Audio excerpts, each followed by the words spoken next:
Hello viewers and subscribers. Welcome to my YouTube channel RGL Innovations. This video is all about how to make helicopter battery. The parts which we need are the neodymium disc magnets,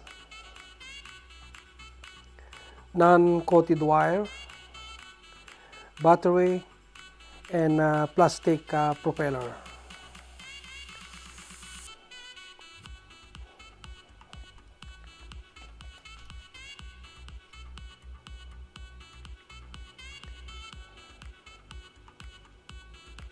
Make this non-coated wire with the stud on the upper section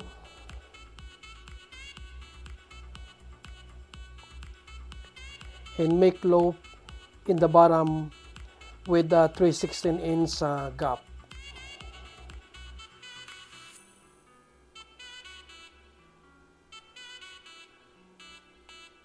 On both sides.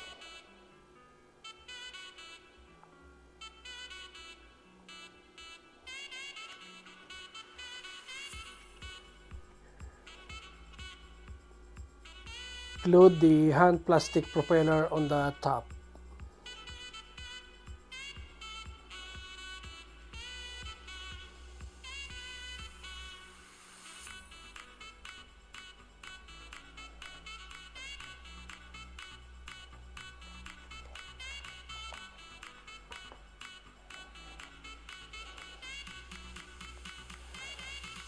Put the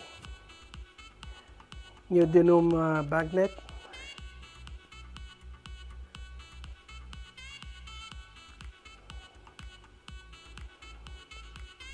into the battery. It should be on the negative side and south pole.